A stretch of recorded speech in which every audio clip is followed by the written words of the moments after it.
Hey, Brian from Garage Hall. Today I have an Oshine long handle miter shear, and if you're not sure what it is, this is going to explain it.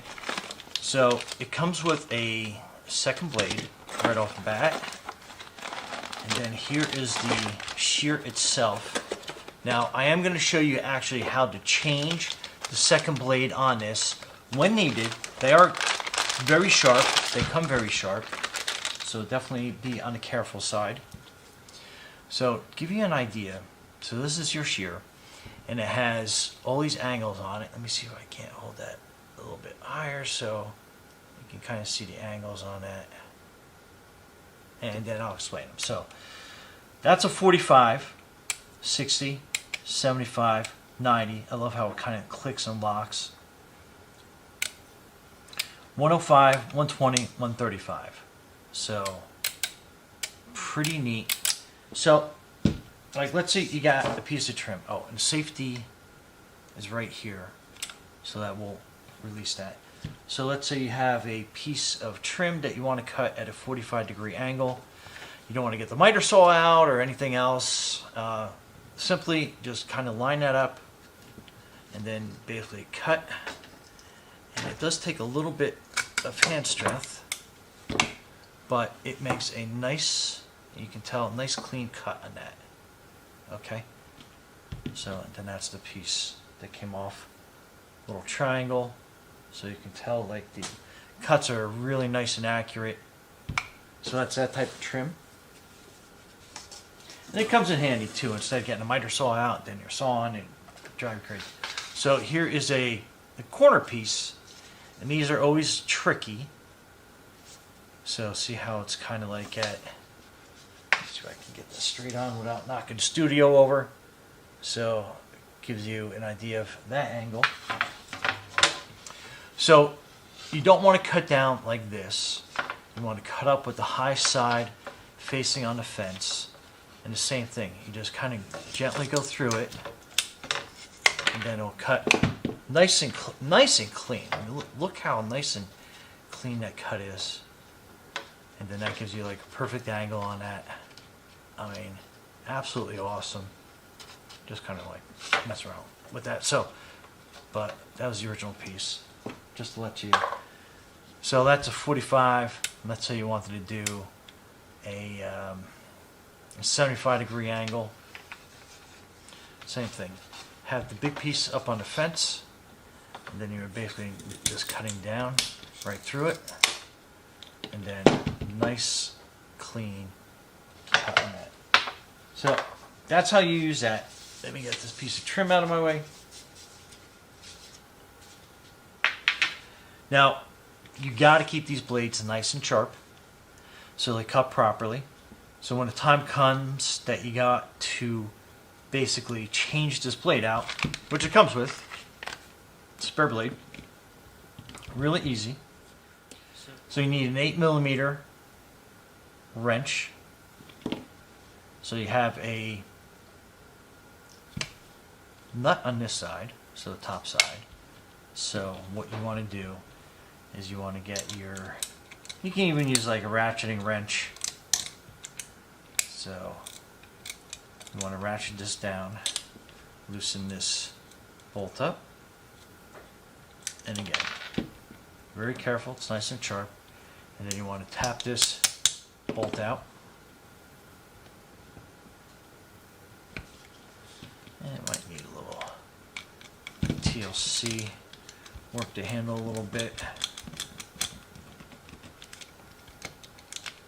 And then that comes out like so. So put that together. And then this blade, you basically kind of like nice and easily separate the two halves. Now you want to take the sheath off, put it on this, just to keep yourself out of harm's way, and then you have a little piece that you have to knock out there. And basically what I'm using is I'm using a 1/4 inch by 7/16 by 6 3/4 inch center punch. And then you're going to be, let me get that better in frame, and you're going to be basically putting it on this end here.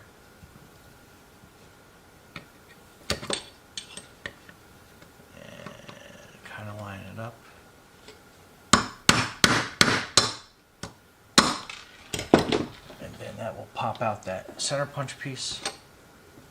And then basically you're pulling that blade out. Now I'm going to use the same blade, but that is your blade you're going to put back in. And while you have it out, sharpen it. Use a sharpener, put it through, and then depending on how you sharpen your blades, I use an adjustable one, so let's go down to fine. So now that blade is sharpened, and or you can swap out with the other one, and then the process basically going backwards. So you want to line this blade back up here. You want to get that hole kind of like in that spot. Now this little, I'm not sure what these are called, I forget, but there is a tapered end. So you were kind of like lining that tapered end up, and you were kind of giving it a couple taps. Make sure it's flush on the other side, nice and easy. Piece of cake. Take your protective sheath off, and then basically what you're doing is you're kind of getting this back in, and then you are going to be sliding it up and lining up that hole. And sometimes you got to kind of just pull it back a little bit. Okay, so we're kind of like right there, so we're going to slip this bolt a little bit of an angle. Okay, so it goes in. Then on this side, I might need to tap it a couple of times just to line it up. We can use a 11-minute kind of twist this so that lines up. Okay, threads are through. And then on this side, you're going to have that kind of like the well of that nut. So again, if you made note when you were taking it out, and then basically just tighten it down. Not super tight because you do need it to get movement on this, so I just keep tightening a few turns here and there. Maybe one more. Okay, and it will kind of flush out, and you'll see it kind of flatten out on that side, and then we're back, and then again your lock, and then that's it.